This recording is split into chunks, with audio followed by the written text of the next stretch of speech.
Hey you. Do you want to get digital codes? If you support me on Patreon $10 a month, you can get games, movies, and DLC per game. Not only that, you can get Patreon exclusive content like behind the scenes, commentaries, and etc. That's because if you select a tier, you can get every tier below. Link is down in the description.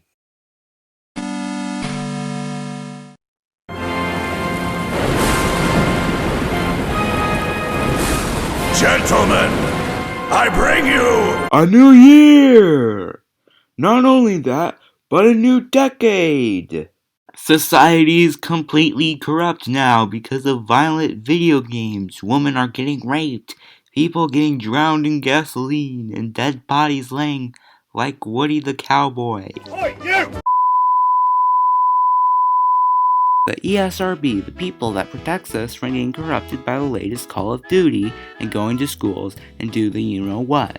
The rating system had been around for 25 years. Since then, no video game controversies had ever happened. Video games with mature content had been around a long time, even during the Atari era. Games like Death Race, where you run over people, Custer's Revenge, where you play as General Custer and get at it with a Native American, Texas Chainsaw Massacre on Atari 2600, Halloween on Atari 2600, and Leisure Suit Larry. Then, more mature video games came out like Doom, Mortal Kombat, Wolfenstein 3D, Splatterhouse. Video games were becoming more and more graphic. So on December 9th, 1993, a conference with the government, Nintendo of America, and Sega of America to talk about violent video games and what to do about the situation. The examples of violent video games are mostly talking Night Trap, Lethal Enforcers, and Mortal Kombat, which is obvious. Some of the stuff people in the conference said were kind of vague and pretty silly. Howard Lincoln, the president of Nintendo, made one thing really clear. Night Trap will never appear on a Nintendo system. Even though no Nintendo console at the time can handle the game. At the time, Nintendo had a policy with mature games like Wolfenstein 3D and Mortal Kombat got censored for the SNES versions. That means Nintendo was doing fine during the conference. Sega, on the other hand, were getting their dicks kicked because they were aiming at a more teen and adult market. Bill White was president of Sega of America at the time, showing their own rating system not so long before the conference.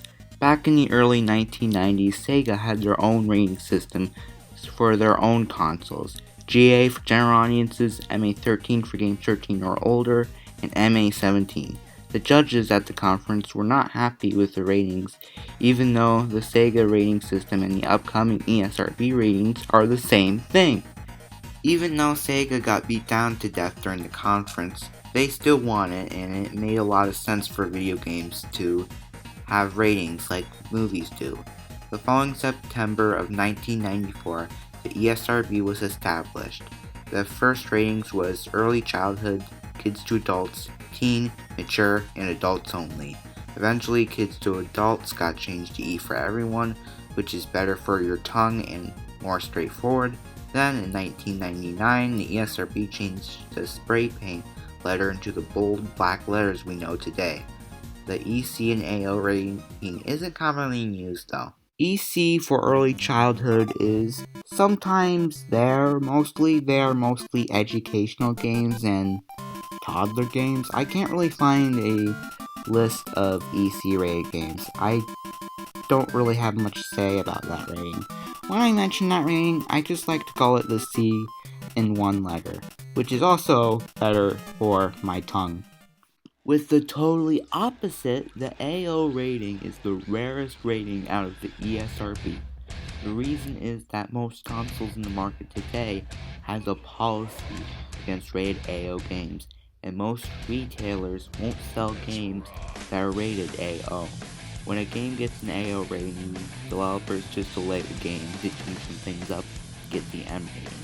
Kind of like avoiding getting an NC-17 and avoid having to age restrict the video because the video is gory or too sexual, so you won't get a strike.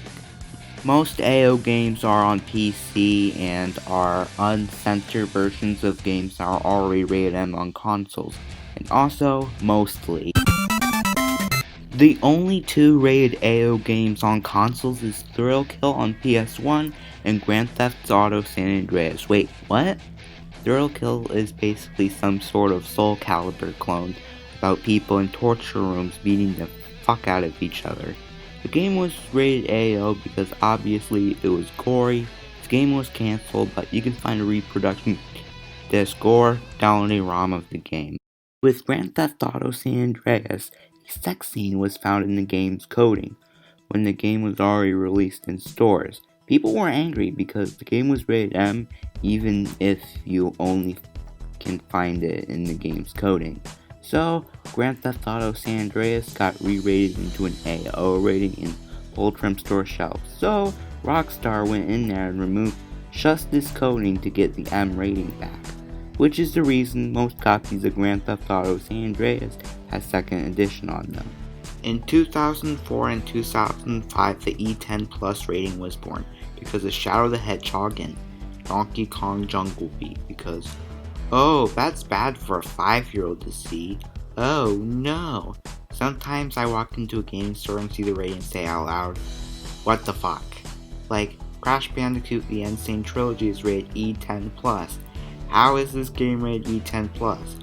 Oh, this is so gory, this is gonna mess a 6-year-old's mind. In 2006, the Truth in Video Games Rating Act originated, which is a law where the ESRB is legally required to play every version of the game and play the game physically. How the ESRB worked before the act is the game company has to apply to the ESRB and show a 2-minute video. 2-minute video has to be the most graphic part of the game. Then later, the ESRB violated that law after the act. Some stuff about the ESRB doesn't make sense about how they rate their games. Lots of use of words such as fuck and shit counts as rated M. Rated M means you must be 17 or older to play. I think by then, 14-year-old minds heard the F word and used that word. Same thing with sex. I took sex education in 8th grade. I should know what it is. Even if the ranking system for video games had been a thing for over 25 years, video game controversies still happen.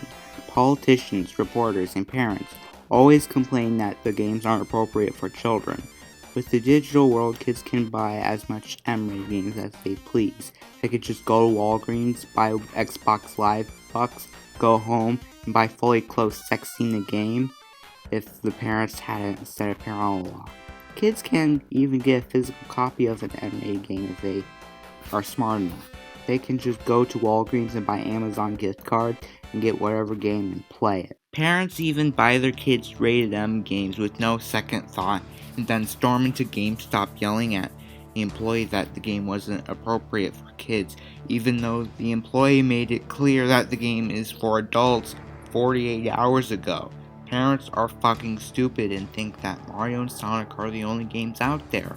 All the games that reporters and politicians that don't know anything about video games are complaining about are already rated M. It's stupid how hard it is to see that bold black letter in every game. Some idiot is going to think and look at the game and say, duh, that's the company logo who made the game. Duh. I can understand if people cannot see the ratings with movies on Blu-rays and DVDs, but parents understand better when it comes to movie rates. How is it harder for parents to understand game rates when the rating is a bold black letter on the front cover? What game should I buy for my son? Sex in a video game. I'll take it.